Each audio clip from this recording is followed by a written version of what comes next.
babies. Afternoon delight. Thank you, Irene. Ron. Thank you, Irene. That sounds kind Speaking of of crazy. Irene, I'm live from her Sounds like you have bedroom right mental now. problems, Wow. Yeah, it really does. That Bill. looks nothing like Irene's bedroom. It's her guest room. She doesn't let you in. Oh, it's grooming day is coming up. She has to prepare. Yeah. Off limits until that happens. Really love boys, I love it. welcome to the show. Hope your weekends were okay, Ray. It was great. Bill, Great, thank you. Had a great weekend. Thanks for asking. Awesome. Let's get to your opening takes. Why don't you start us off, Bill? Where do you want to start the show, the Simple Minds Sports Show today? I just want to wish a happy farewell to the 68-year-old bag of cancer. Jerry Remy is that fucking prick has finally left this earth. I think I'm the only one in New England that's actually happy that I don't have to hear his decrepit voice on the Red Sox games anymore. Thank you, you enabling cunt bag. I'm glad you're dead. Bye-bye. Yeah, I'll take the field on that one. Jerry Remy passed away over the weekend from his 7th battle with cancer, lung cancer, I think it was. Say what you want about his enabling, which was a problem for his son, who was a murderous prick. Jerry Remy was the voice of the Red Sox when the Red Sox became the Red Sox, in which they are now after 2003. We are a generation that had some iconic sports going on and figures, and the announcers are all part of that. And Jerry Remy was part of it. Whether you like him, which most people cared for Remy, or whether you hate him, Bill and a handful of Nazi supporters probably hated him. So rest in peace, Jerry Remy. Kurt Schilling probably hated Jerry Remy. That's true. Raymond? Bill Belichick needs to get a hold of Jim McNally because the Patriots are tied for second with the most fumbles in the NFL right now. Ball security is one of these things that we never thought we'd see ever from this team. It's not their blueprint. It's always about ball security, not making the mental mistakes, the turnovers and all that stuff. So Belichick better get Jim McNally on the phone because we need some deflated balls so these guys can hold on to them. Wow. After that win, you're going your opening take, a fumbling issue negative take from the Patriots. But they have one turnover, Kendrick Bourne fumble. Also, can you turn up your mic a little bit there, Ray? My opening take is also football related, less so Patriots, but just that the AFC has opened itself up to a wide open landscape, and the Patriots are right in the middle of it. Fumbles or no fumbles, Raymond. The Patriots are in the middle of this AFC playoff picture. Suck it, I guess. I didn't think we were gonna have to deal with Ray the heel this show after their first impressive win of the season, but I guess that's where we're going. Yeah. Okay. Yeah, we'll also obviously we'll get a little serious update. Bill Hart is still ticking.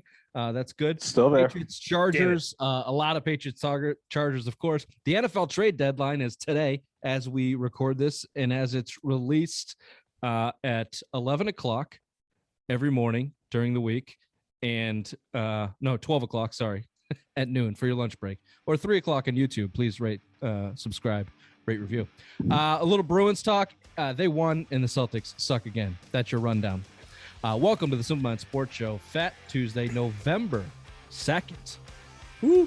November. Bill, the heat on yet? We can't tell. You're in Irene's guest room. Yeah. Welcome to the show. Fucking guy.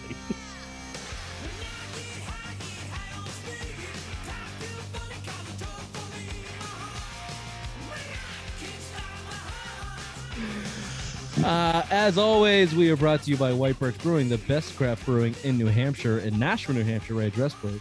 460 Amherst Street. Good side of Amherst Street. Get on down to the brewery, get yourself a flight, get yourself a pint, check out the games. They got a flat screen, beautiful bar down there. If you can't get to the brewery to get their local new stouts, new porters, they got all of your good crappy weather beer drinking stuff going on down there. Get it at your local beer store. Wherever you get it, tell them the Simple Minds boys sent you. So Bill, you were strapped with a little bit of trick-or-treating duty as well. What a change, man. What a fucking change, man. When I saw that text, I was out trick-or-treating with the kids. I was like, does someone have Bill's phone? Like, who is this fucking guy? I streamed it on my phone as I was walking. It was good. I got to watch it. It was 6 o'clock was like the worst time to go. No shit. Oh my Christ! I had That's why I didn't go. I had a little conflict as well. Mine ended up being a little bit better because my daughter's a little too young to do like proper trick or treating. So I just set up my phone and a heater and handed out candy to fucking kids as they walk by, and I caught. That's what I did. Yeah. I got a good Smart man. piece of the second half there, but I did miss a portion of it. I went back and watched the game. I'm a true professional. I got the gist of it. And Ray, you were handing out our delicious some White Birch Brewing to the locals. Yep, to my neighbors. Yep, absolutely. They came over. Kids, have some candy. Adults, you thirsty? Would you like a fresh, crisp White Birch Brewing beer? And we got some takers. It was great. You want an IPA? You want to talk about some wrestling? Yeah. I'll tell you what I want to talk about real quick here, Bill, in a minute or less. We were doing some texting last night. I think the last one I had was fucking Grand Slam. Oh my God, fucking Grand Slam. Oh my God, Braves. I thought you were going to have a heart attack just due to the ejaculation that was going on through our text exchange. And then I went to bed a little early last night. I woke up to Astros come back in very Astros fashion. And Billy Braves baseball didn't get his win last night. How are you feeling? Still nervous. I mean, they blew a 3-run lead to the Dodgers last year, and it's still they're losers. I mean, Atlanta's just a loser city. They haven't won since '95. The World Series, but that Charlie Morton injury is catching up to him because that's his start last night. You went Game 4 and Game 5 with Lee in Game 4, who was his first career start, first player ever for first major league start in a World Series. Lasted 3 batters, 1 out. And then he went to another bullpen, basically a bullpen guy. He was a starter, but he just came off the 60-day DL. I mean, this Charlie Morton injury is huge. Thankfully, you got that 3-2 lead. You should have Fryer going Game 6. So hopefully, I mean, your bats are hot. Freddie Freeman came up. I thought, once you went back up 5-4, you were in there with the way Minter's playing, Matzik's been pitching, and then Will Smith at the back end of that Braves bullpen's been fucking money all postseason, and it's just you should have said he's been getting jiggy with it. You fucking idiot. No. Oh, sorry. I really missed that opportunity. Also, Sorry. That was the most unenthusiastic deadbeat talk I've heard. And, it fits. It's World Series. It's baseball. It's Braves versus Astros. Who really gives a fuck except for the, those degenerates. Degenerate Jerry Remy hating fucking Confederates. Just wanted to win so bad. I just wanted to win so bad. Please. Yeah, no, they'll probably lose. Astros, this is a very Astros thing to do. Come back and then take it at home. I love Framer Valdez in the World Series, giving up like 10 hits, 8 runs, 4 strikeouts, 3 walks, and he pitches 8 innings against the Red Sox and shuts them down. Yeah, go back to our Red Sox talk. Was that more Astros coming through or the Red Sox just lack of balls after being shut down for one game? Lack of balls. Yeah, lack of balls in the sticky icky. Yeah, lack of sticky icky. That's for sure. Who didn't lack balls yesterday, but maybe some sticky icky. Apparently, according to Ray, that rhymed. The Patriots. Patriots go out there and get a win in L.A., not San Diego, in L.A. Against the Chargers, second year in a row traveling out to the West Coast and getting that lead, 27-24. I'll throw it to you there, Ray, with your fucking hometown. Usually you're the homer on this, but you start out with a fumbling issue. You always take it, Bill, let's start out with the obvious one here. Let's start with Ray and his fumbling issue for the Patriots getting a win on the West Coast. Go ahead, Raymond. Your opening thoughts on the Patriots game. My thoughts is that they're fumbling too much. They have 6 lost fumbles already in the season. This is not the Patriots' DNA. This is not something that you're used to seeing. And if we're going to be the 10-7 team like we're thinking now, because we are going on a little bit of a run, they need to have ball security. This is not like them. You've seen it. Ramadama Ding Dong fumbling. Kendrick Bourne's been fumbling. The running back, J.J. Taylor's been fumbling. It's not like us. We need to have better ball security. It's the mental mistakes that you don't usually see these Patriots teams making. I can't believe this is what we're harping on after a pretty good road win. You travel to the West Coast. Can we take a couple steps back and focus on the fact that they won?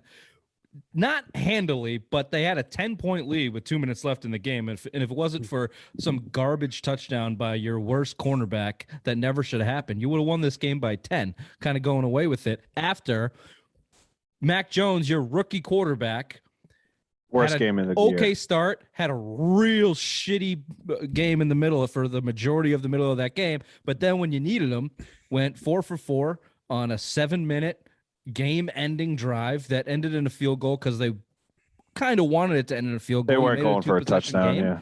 And that gave you exactly what you needed to go out there and get a win. That game was almost exactly what we asked for, frankly. Almost exactly what we asked for. Sure, there was mistakes that we can get to. I have Josh McDaniels at the top of that list, and we can get into that. But, Bill, don't you agree? You know, specifically talking about this team being a couple plays away from being a really good record and in control of their destiny, well, they made those plays yesterday at the end of the game, and they won. They were better than the Chargers. Yeah, and I thought it was, good growth in Mac. I thought, again, I think I texted in the first half. This was is definitely his worst game as a pro. Yeah. I think at one point he missed 8 straight passes, and there was a lot of passes that were sailing over wide receivers' head. It wasn't that he was just throwing incomplete. He was a lot of uncatchable balls, a lot of, rookie mistakes that we haven't been accustomed to seeing out of Mac Jones. But when you had a 7-minute drive, when you go 4 for 4, that was a big boy drive. That was his best drive of the game to ice the game. We haven't seen it yet. You've seen him turn the ball back over to the other team, Tampa included, to let Brady march down when you had a chance. When you were winning, you had a chance to kind of ice that game. Same thing with Dallas. You could have had a chance in that game too, and you kind of turn it on. And this is what you wanted. This is a good Chargers team. That's a good offense, good young offense. Especially the way it started. You had a good drive. The first, you go up down 7-0, you come right back down and you march right down, score a touchdown. I mean, that was huge. Nice and response, even really nice response. Good response, even at 14-7. I know your defense had a lot to do with that, but you went into the half 14-10. Came right out, added another field goal because you had the ball at the end of the half after a big stop at the half. But, it was good to see, but it was definitely a kind of a step back game for Mac. I thought it was his worst game of the season. I think he, I'll take it though. I'll take it. Yeah. I'll take a game where he struggles. I don't know if that was the Chargers, giving him fits or he just had a bad game. I think it's more he had a bad game, but for him to keep his head on straight and come back and help him win at the end, you got to keep stacking up real W's, not feel good W's. So I'll take that all day long. Yeah, and it was good to see. Go ahead. It was good to see, especially it's hard to count on Mac playing great every single game, and then when you finally win one where he his worst game of the year, that's a good sign. I said it against Miami when he came out, he threw for 280 his first game, 70% of his passes. You can't waste those efforts. Right. I mean, that's what you expect to see. I thought last night was what you expect to see against Miami week 1. And then there was a total opposite. I mean, again, this team's a few good plays away from being, first in the division. But again, to raise point, mental mistakes. Yeah, they've been full of them all season long. But just finally on the Mac Jones stuff, those big plays, just to isolate a couple of them. The 3rd and 1, that sprint out to Myers seems like it's becoming a pretty legitimate weapon for them when they need it. And that 2-point conversion to Myers to make it a 7-point game was big at the time. You make him come down and, score an actual touchdown. So, those were clutch plays from Mac after, like we've, talked about not having a good day, but I think the day does belong to the defense, specifically Adrian Phillips, who's your player of the game, 2 interceptions, one for a touchdown. Great interception. Great pick. I mean, he's been sneaky, quietly good for them since last 2 years season. now. Yeah, he was playing linebacker. He was playing linebacker last year, and out of necessity because they had nobody. And he's just that typical Belichick guy. Reminds me when they grabbed Harrison. I'm not saying is good, but it just has that feel to it. The way they're using him. He rushes a quarterback. He is on run defense, and now he's covering tight ends. Yeah, pay that man his money. But and Herbert looks, I don't know, he looked shook. He looked. Like that was the pick. I think that was doing. Confused as fuck is what Herbert looked like. I got some stats to back this up. Ooh, Billy stats. 23 career starts. He's thrown 2 interceptions 4 times in 23 career starts, twice against the Patriots. The only team he didn't throw a touchdown against in every start he had last year, the New England Patriots, 45-0 beatdown. So, I mean, I think it's just Belichick has his number. I don't know if Herbert's a head case, but I didn't think that was on him. I thought the Patriots defense came to play. I thought Matt Judon was all over him all game. Every time he dropped back, Matt Judon was right there, sack and a half there, and he could have had more. Him and Barmore got one late in the game too. That pretty good. Barmore right looks there. like he's a stud, Raymond. Yeah, the defense just looks nasty. They're kind of trying to come back into their ways. You've got Belichick's fingerprint all over that shit. Guys do it like Matthew Judon. He's not going to lay up the stat sheet, but he's going to make all the plays to get to the quarterback for someone else, like sticking up the middle or going on the outside edge, taking up the tackles or whatever so that someone else gets freed. It is just great to see this defense flourishing right now. And Matt I think Judon he is too. lighting up 8 the stat sacks. sheets. How many? He's What got does he 8 have? 7.5? sacks. Does he have 8? No, I understand that. I'm just saying he still does the little stuff that you're Right. not getting on the stat sheet. He does all that. Like if you watch him every play because he stands out with those red sleeves and the number 9, you just watch him. He just does the little things. Like he takes the double team on so someone else has a clear shot to the quarterback every time. Same thing with Barmore. Like they're integrating him more and more into this defense right now, and he's showing it. I mean, he's stout against the run, and now he can get after the quarterback. He's in that like 290 mode, like Aaron Donald. Aaron Donald's 299. I mean, not saying obviously I'm not trying to compare, but it's the same body type, and where they have him rushing up the middle. They used to do that with Trey Flowers in his early years too. They used to rush him up the middle on third down to go after the quarterback, and I like what I see. I mean, Ty Warren days, those are the type of guys that Belichick drafted early in the first dynasty. I mean, look at Ty Warren. They're pretty much identical, those two right now, Barmore, and he could be a steal in that second round where you've been struggling in the second round, and you might have hit on this one. This draft class, last 2 draft classes have been playing pretty good. I mean, Duggar has been I think up and down, but he's a Patrick Chung mold. He is susceptible to getting burnt in the passing game, which he was a couple times this game. But before we get to the sucky players on the defense, I was reading up on it a little bit, and it felt like, to your point of confusing Herbert, that 2014 defense always comes to mind when you talk about the best, certainly on this end of the Patriots dynasty. I don't think they compare to the 03-04 defense with those guys, but they were what they love to do is that bracket coverage, giving Revis a one-on-one and letting Browner and McCourty, whoever else, play over top. And what I was reading up on this game is what they did with Herbert did that, but they switched up who they bracketed. So it was Keenan Allen and Mike Williams.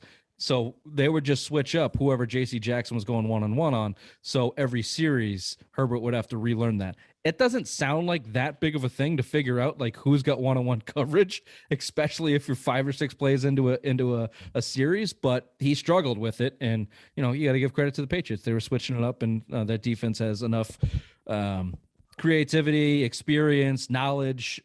Say what you want about Hightower and Van Noy and their lack of maybe lost the step or haven't made enough plays, but the intelligence, I think, is kind of coming through in games like Tampa to an extent, and certainly this game against Herbert. Yeah, and they went into a lot of zone defense too. I think Herbert after the game said we didn't expect him to go there. It was Staley. It was one of the twos. I'm not sure, but it was Herbert. They said after the game, he's like, "Oh, we weren't expecting that." I mean, just then it's like it seemed like they were already in his head before even the game even started. I mean, you got to expect everything, and it's just I don't know if it's just the mantra of Bill Belichick on the sidelines, but there's something, and it's just Bill just shutting down another rookie, second year wide quarterback. I mean, their defense was and rookie coach. Was great. Let's not avoid that. Yeah. He fucking owns rookie coach. I think he's like 23-6 against rookie coaches. Is he a rookie coach? Yeah. Oh yeah, he's like sorry. Yeah, it was the Rams defensive coordinator. Yeah. Okay, real quick, let's talk about who sucked. And we got Jalen Mills. Kind of have to stop blaming him because he's not a number 2 cornerback in the NFL, and teams are taking advantage of him. He can't high place a ball. Neither can J.C. Jackson that well, by the way. Their 2 corners don't know how to play a ball that's high against a wide receiver that's tall. Because it's short. I guess. But you look, these are like the most gifted athletes in the world. I was thinking about this yesterday watching the game. Go back and watch his jump. Like, fucking Ray has more vertical than what they get on that. I guess because they're not expecting it and their momentum's going away. I'm sure some fucking nerd can tell me why they're not jumping high. But I guarantee they got a 40-inch vertical in the fucking gym, and they just don't have that wherewithal when they're in the play to be able to explode and break up plays like that. But anyway, off a tangent. Jalen Mills, the trade deadline's today as this is released.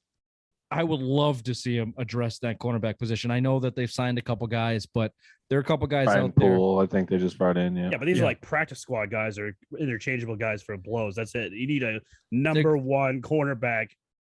If they want to do something, look, they spent $175 million guaranteed in the offseason.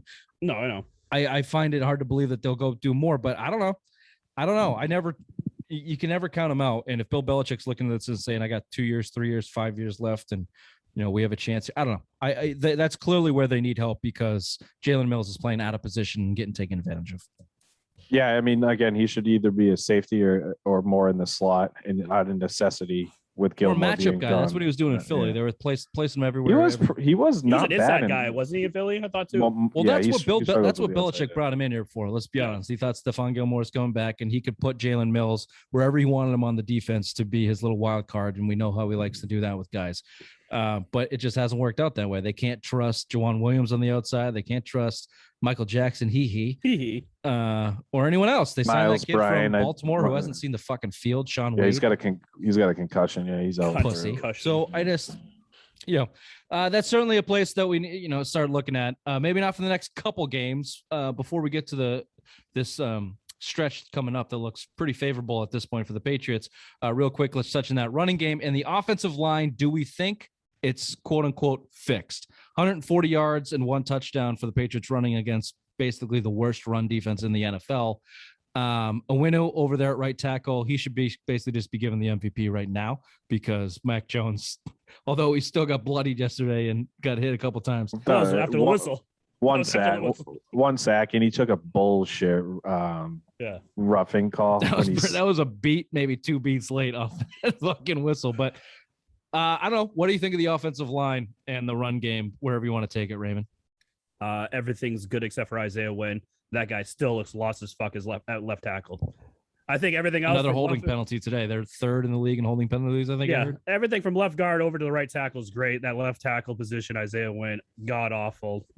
I don't think he deserves to be there. I think if you could make another trade deadline deal, bring him over a left tackle that's more experienced and put him over at right tackle, I would be happy with that. Yeah, if they address, I think that moving forward the next year or two, whether it's free agency, more likely in the draft, where they like to get their alignment, a proper left tackle, a franchise left tackle should be in their sights.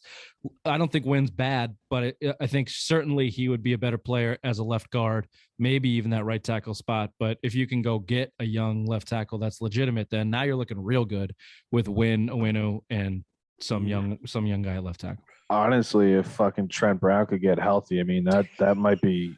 Honestly, he played 2018. He's your left tackle, right? When Soldier left. The world's worst calf injury is keeping Trent Brown off the field for like 2 years. Then, real quick, let's shit on Josh McDaniels because everybody else is.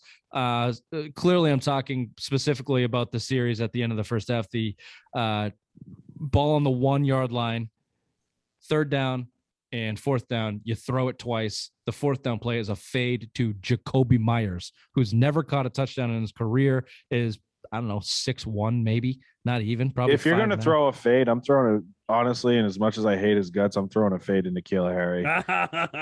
Hey, you know when I'm throwing a fade? Never. I'm never throwing a fucking fade ever. Run. Oh, I texted you guys. We were texting. I said this is the worst play calling I've ever seen. Like this is. What do you think's up with McDaniels though, Bill?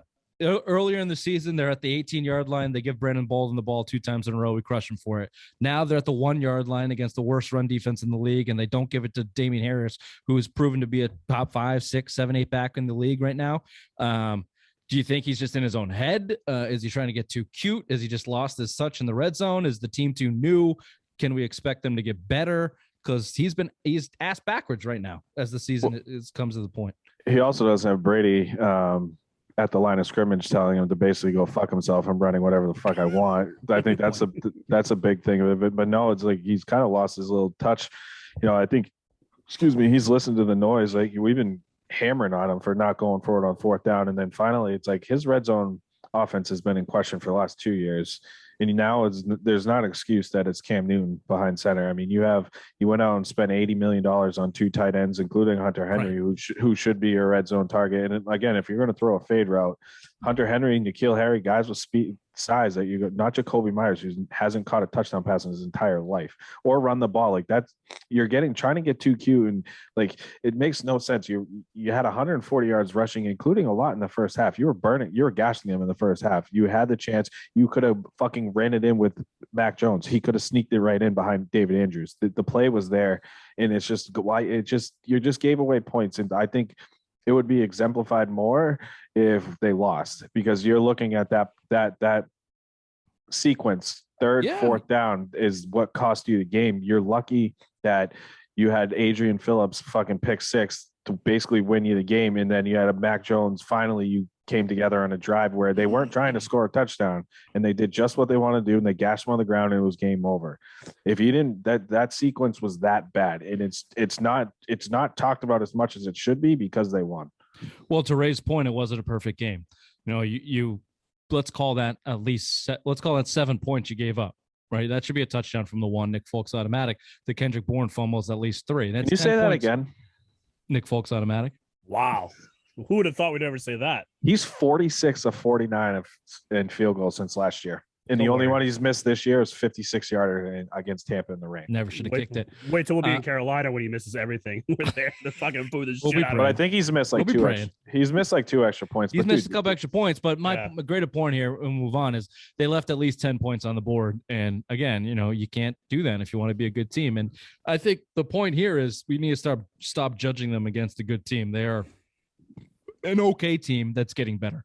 And that's it. And I think that this was a good step for him and a good game for him. Let's hope they can keep some momentum, and let's hope Josh McDaniels can pull his fucking head out of his ass and understand how to handle the red zone moving forward. Because moving forward, beautiful segue. You're looking at a pretty nice little run here, potentially, if you don't fuck it up. You got. Let's just run through the schedule like we do every week and win-loss here. You got the Panthers with probably no Sam Darnold, who has a concussion. But even if they do have Sam Darnold, he's seeing ghosts. Can we talk about morons? What are you doing? What are you doing running with your head up like that? No, Sam Darnold. Did you see his hit? Did you see him get? Oh, no. Go look back on a design quarterback run. Oh yeah, he got his head taken off. Good. Dude, his helmet seeing ghosts. His helmet came up over his nose, like one of those. That's a good one. Oh yeah. Bill, you got to win. You got to win against the Panthers in Carolina that you're not going to be at. Bitch. Yes. See you there, Ray. See you there. Browns, who win did not look good. Can I do the stats, stat boy? Oh, sorry. Here's my stats. They did not look good in Pittsburgh. I'm going to mark this. They're injured. Odell Beckham, 1 catch. That guy is, gone bye-bye. People shit on his chest, and they should. They just don't look right. Can't get right. The Cleveland Browns, you got them in 2 weeks. You think they're still kind of wounded ducks at that point? You got them as a win? I'm going to put them as a loss. I'm going to give them a loss. Because you're a cunt. I have a win. Fair enough. The Falcons, they stink. They lost to the Darnold concussed Carolina Panthers. And Calvin Ridley is taking a mental health year. What the fuck is up with that? That is crazy. Just walking away. Here's my. That's a second guy. Lane Johnson did it for Philly too, but he came back. Yeah, Lane Johnson likes to have fun, so that makes sense. He's going to be traded in the offseason. He'll come back better than ever. You got to win against the Falcons. I think it's in Atlanta, right? Yeah, and it's Thursday night. It's a quick turnaround game. Ooh, that's true. Ooh, win. Titans, no Derrick Henry, even though they have not ruled him out for the season, but they 6 to 10 weeks. 6 to 10 weeks in a foot surgery. Now without Derrick Henry, but with Adrian Peterson. I'm sorry for your fantasy team, Bill, even though we don't care. That turns into I was given an automatic loss for the Patriots and 750,000 yards given up. But now, I don't know. If you don't have Derrick Henry, what does this Titan team look like? Yeah, Julio sucks. This game without seeing Tannehill sucks. AJ Brown had 150 yards, 2 touchdowns this week. The one thing to worry about, their running backs now, Adrian Peterson has a Jeremy McNichols is, I believe, the true backup to Derrick Henry. And again, he's more of your James White type running back. They're in trouble. It's all in Ryan Tannehill's hands. I mean, they're not in trouble because they're in the AFC South. I mean, you got the Texans. It's easy when you have Derrick Henry. It's easy to be a good quarterback when you have Derrick Henry back there. Let's see how it is. We saw this Ryan Tannehill. We saw this Ryan Tannehill in Miami, right? But AJ Brown though, was nasty. Triple team him. But to that greater point, and we'll talk about it more on the Wednesday show and just the NFL. But that AFC is just wide open. I mean, the Bills off of bye week were struggling with Miami. So, I don't know where you have them in your power rankings this week, Raymond, but I would drop them from where I had them, which was like second or third. They don't look that great anymore. I just think it's a wide open canvas right now. The Patriots with a 500 record have put themselves in a position to be a part of it, where 2 weeks ago it didn't look like that was the case. So yeah, you're sitting at the 8th seed. You're sitting in the 8th seed right now, behind the Chargers at 4-3. You do have the tiebreaker there, and right now you can run if you run this gauntlet and go 5-0, 6-0 in this stretch. that we're kind of looking at, and then you have the Colts. I mean, these are all games before you get into the toughest part of your schedule, week 13 and week 16, where you run into the Bills. So, I mean, these are all games you got to win going in. You stack up 3, 4, 5 wins in a row to going into that Bills game. I mean, if you think it's going to take 10 wins, if you think 10-7 is getting into the playoffs, wherever that is, 7. I say 11 and 6 because I have a little faith in Kansas City, who is behind you right now. I think they're going to. Well, even to the point though, Bill, if Kansas City is going to come back, they're going to beat up on some AFC teams because of the schedule. So 10-6 is what most people think is going to take. That's going to take you going 6-3 for the rest of the time. Your last 2 games are against Miami and the Jags. You got this 4-game run, and then your other 3 are against the Bills and 1 against the Colts.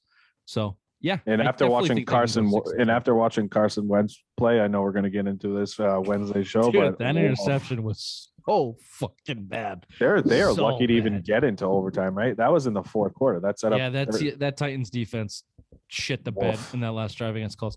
Anyway, that's our Patriots talk. Next up, we have some NFL trade deadline that we want to get into. The Rams have picked up Von Miller for 2 draft picks. They have no draft picks, I think, for 4 or 5 years. Yeah, they're late. They're second and third. Second and third round picks. We're going to try this. We're going to try this again. Hold on. We're going to get into the big names coming up here in the deadline and how they associate to the Patriots right after this. Was getting so exciting. Sky rockets in flight. Afternoon delight. You guys have it, I think. Afternoon delight. I don't know, Ron. That sounds kind of crazy. Sounds like you have mental problems, man. Yeah, you got mental problems, man. Yeah, it really does. No, I'm just going to put something in there. This is what Afternoon delight. Oh yeah, we're supposed to look that up. Fuck, I was supposed to bring the lyrics with that. Well, I'll figure that out after. Here's your big names: Deshaun Watson, Xavier Howard, Allen Robinson, Brandon Cooks, Odell Beckham Jr., Marcus May from the Jets, Robbie Anderson, Miles Jack. And here's who I don't know. You can tell me. Patriots should or have been linked to in rumors: Xavier Howard, Brandon Cooks, Akeem Hicks, who landed on a list I saw, Miles Jack, who I would love, Andre Dillard, who was a tackle on the Eagles, and Marlon Mack as a running back depth position. Where do you see? Just stick with the Patriots here, Raymond. Where do you see them in the trade deadline today, as this is released? Xavier Howard. That's the only possible thing that you should go out and do. I mean, you have trouble with Jalen Mills as your second quarterback. Go out there and get a surefire cornerback that you know can play the position very well. Go out there and get him. That'd be a great pairing with J.C. Jackson too. That'd be a shutdown defense you could have. I just don't see it happening just because it's in the division. I don't think Brian Flores is, regardless of what his relationship is with Bill Belichick, I don't think Stephen Ross is signing off on Xavier Howard going from Miami to New England. Yeah, I just don't see What it. if it's a first round pick? That's sure. I mean, another I first rounder. They can go out and get the quarterback of the future because Tua's not the guy anymore. I would do it. I floated the idea. I said I would do it first, but I think you can look elsewhere. Denver's got one Fuller, I think, out there in Denver who's pretty disgruntled. You could probably get him for a lot cheaper than moving to first. You could probably get him for a 4th or 5th round. Brandon Cooks, I don't think he's going anywhere. The Texans said they want to build around Brandon Cooks, which is not. It's not bananas, but I mean his numbers are pretty legit. Anyways, Miles Jack should be the guy. I like Miles Jack. I think him and Matt Judon could form a pretty good punch because you're not getting shit out of Winovich, who's on IR. Josh Uche kind of fell off the map, and Van Noy and Hightower. I mean, you could probably get by with what you have in the secondary if you could shore up your linebacker spot. Truthfully, if you can get a little bit more pass rush out of anyone outside of Matt Judon, you're kind of golden there. And I think Miles Jack's the guy to do it in Jacksonville, and he is miserable. End quote. Yeah, and he's so good if he's engaged. I just look at it from 2 perspectives. Number one, I don't put it past Bill Belichick to go out there and make a big splash. He's done it before. The Aqib Talib deal, which was a 4th round pick, I believe, was a 6th. 4th. Obviously, that changed the tides for the Patriots for a couple years running. And that's the type of move on defense that I would expect them to see. Not just because they need it this year, but JC Jackson's going to look to get paid, and I don't think they want to pay him because Nope. he's not a number one, and he's going to get paid like a number one. And I don't think they want to do that. So, yeah, maybe, Bill, the Dolphins don't want to trade him in division, but it's not the Jets.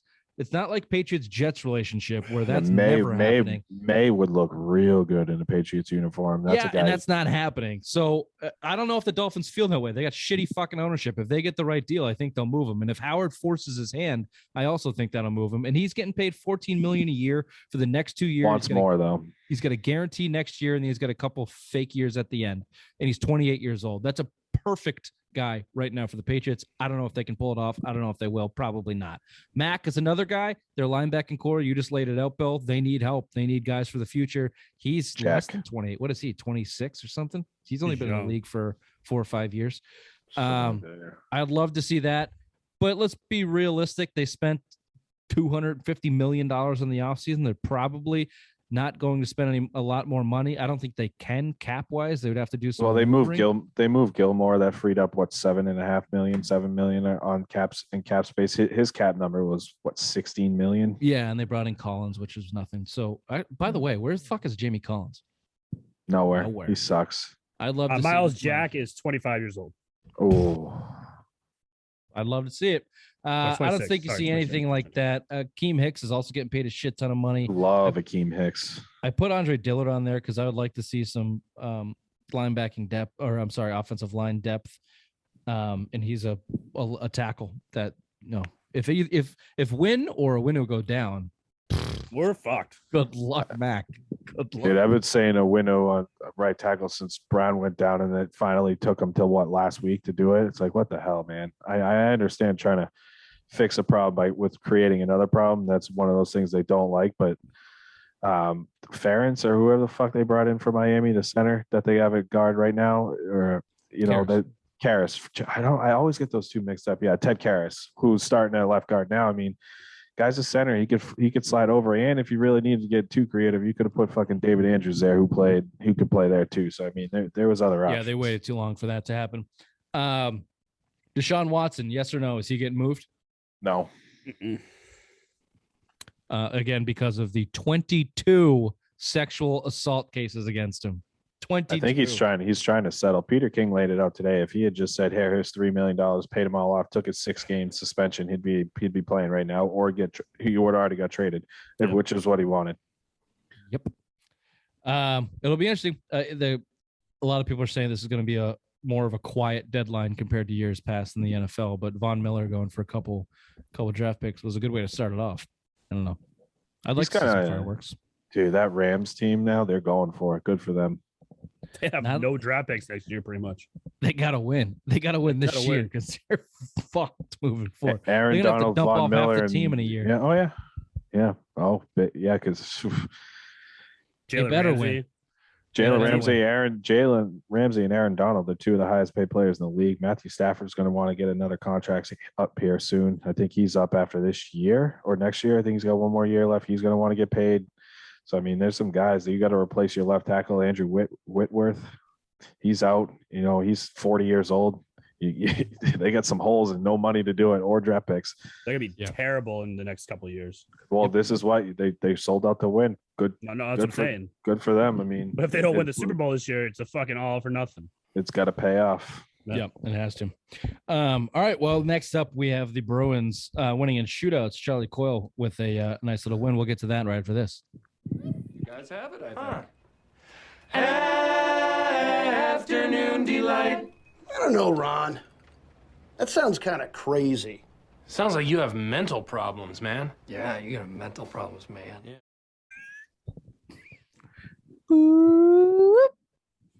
No, that's Bill's. That's Bill. That's what Bill's gonna do for the song. That's what Bill's gonna do. Billy Bruins. What do you think? What did you think of the game? Coyle ends it with a fucking sick. It's good to see the penalties. Good to see him get on the board, but you don't got your power plays not look good. Olmark looked real good against Florida, which they were 6-0, 7-0 going in. They were undefeated, so it's nice to kind of bounce back this week. You had a couple bad games, bad losses that you need to come back, and it was good. You saw him shake him up. You moved Pasta down. You moved Craig Smith came back, but you're seeing some line shufflings now. So I mean, they're trying to get something going. I think the biggest thing with the Bruins is they need to figure out their goalie situation. Just ride the hot hand thing's just not really working. They got to figure out who's gonna start and who's gonna be your backup right now. I mean, right now I'd probably put my Olmark should kind of the way he's been playing. No, it's not Tuca. We just gotta get to February, Billy. That's all we gotta do. Well, the goalies have shown up, and we were talking about this last show or the show before. They have to assign these guys roles. It's like the Celtics under Brad Stevens. No one was given a role. No one knew what the fuck to do. And Bruins, goalies need to be given their role so they can get their minds right and get set. But goalie was not their problem lately. Let me give you some bad stats. In the NHL, they're only one of 5 teams with a high danger goal, which to my knowledge is a goal that was put on net and you kind of pound it through there. So they're not putting enough pucks on net and close to the goal. Insert Irene joke. There it is. McAvoy, Marchand, and Taylor Hall had 0 shots in the last game. Not what you want to see. They're only averaging 41 shots per 60 minutes on the power play. You just mentioned not good power play, 28th in the NHL, 4.8 goals per 60. That's 25th in the NHL. 2.6 power plays per game. That's 4th fewest in the NHL. And the power play has been the lifeline of this Bruins team for the last several years with Pastrnak and Marchand. And by the way, Pastrnak, 2-2. Fuck David Pastrnak. If that guy doesn't have line mates who are the best in the NHL, he is a cavern of fucking nothing. I wouldn't extend myself for David Pastrnak. He's soft as pudding shit and just doesn't know how to fucking play without someone. We're going to agree to disagree on this one because we're going to get in a fight. Bullshit. Why he doesn't? Where is he? Where is he? Where's the Langevin line anyways? Lift it up. He never lifts his team. He's just along for the fucking ride. I'm sick of fucking David Pastrnak. Langevin line? Yeah, because you call it the erection line. They're like the Langevin line because they're lipping around. They're no showing. Nice self-burn there, Raymond. Beautiful. Thank you. We don't have to get too heated on the Bruins. It's very early. But McAvoy, I think, needs to be more of an impactful player. I think they're trying to get him to be more of an offensive, impactful player. And, I don't know. Just watch David Pastrnak to start this year. And, where he always starts slow, though. Doesn't he start slow every year? He has slow everything, right? And then he'll go in a flurry and have a couple hat tricks and bust 12 to 20 goals in fucking 18 games, and everyone will call him the next Ovechkin. And then he'll fucking disappear for another 3 or 4 weeks. Playoffs. And then the playoffs come and he hurts his tummy. Celtics. Oh, don't turn this around on my fucking Celtics, Bill, when you know you're wrong. You're wrong. It's a nice segue, though. Celtics suck again. They're on behind me, and they are losing by 5. What do you know? Lost to the Wizards again in double overtime. Again, key moment for me, up 6 in the first overtime. Jason Tatum had some nice plays in the first overtime to start. And they went 3 or 4 possessions without scoring, half of those without putting a fucking shot up. They don't know how to win. Jason Tatum, flat out, no questions asked, sucks with the ball in his hand in a game on the line. Jaylen Brown's the guy that hit the shot that sent it to overtime. Yep, I don't know. Same story every day, although I will say this. They played hard that game. They did play hard. Both teams did the same thing. It got down to the last 3 or 4 minutes, and it was either Bradley Beal or Dinwiddie trying to go one-on-one, and on the other side, Jason Tatum. I forgot they got him. One-on-one. Mm-hmm.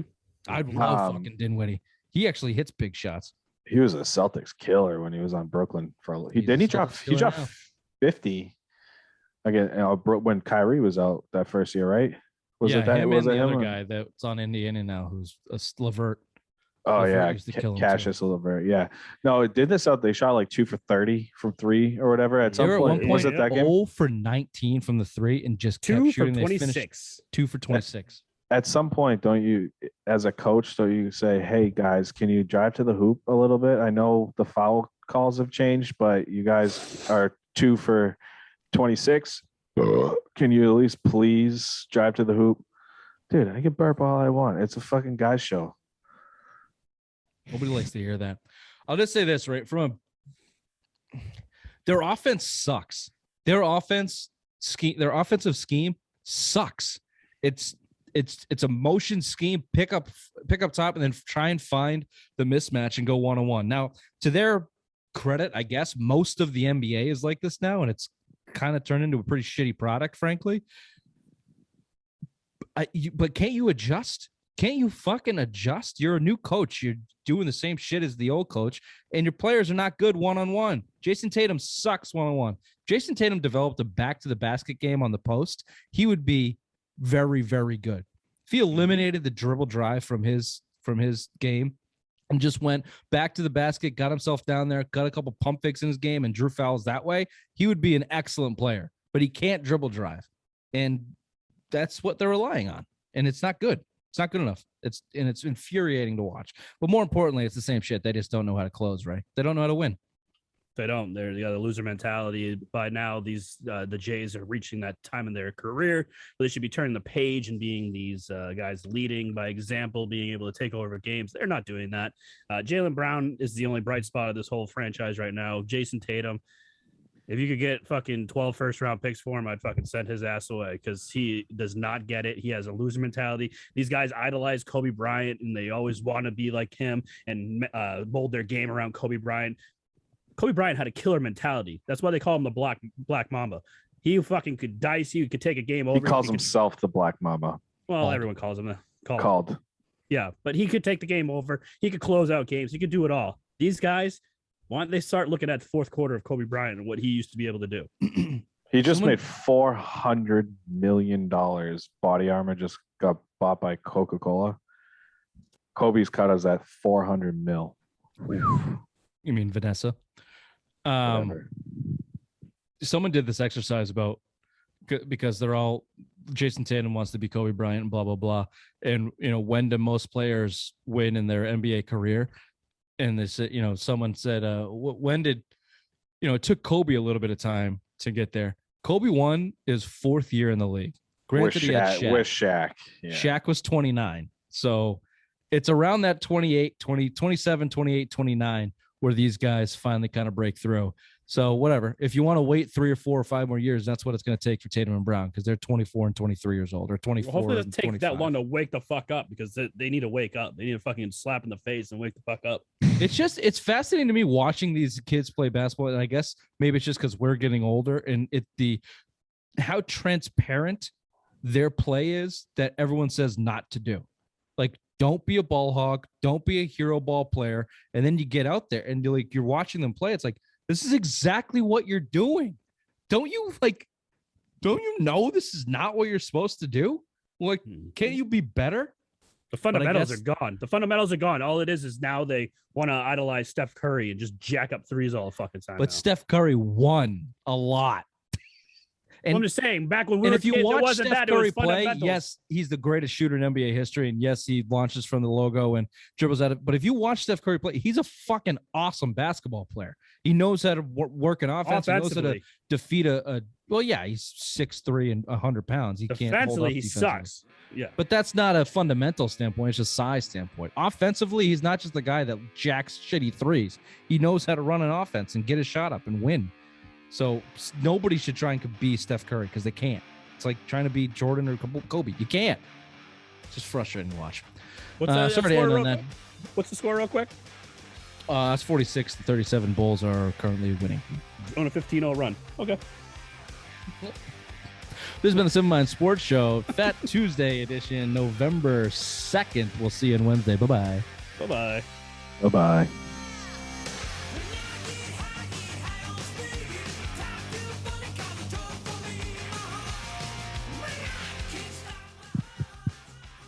Oh, Jaylen Brown, 2 points. Suck it, Ray. 15-2 run. No, I just saw that thing on Twitter come up. Like, Bulls are on a 15-0 run right now. Whatever, man. I watched that goddamn, I was pretty drunk watching that goddamn game in second overtime. And I was watching on my computer because I was doing something in the kitchen. And your text almost sent me over the edge. I don't remember what it was. What night was that? Saturday night? Yeah. I don't remember anything. I think you said you're going to eat the fucking cookie, right, Rich? And I... Oh, yeah, it's the cookie. It was not even 30 seconds after the game ended. And I... Cookie. My wife yelled at me. Because of what was coming out of your mouth? Fuck you, Ray.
Women start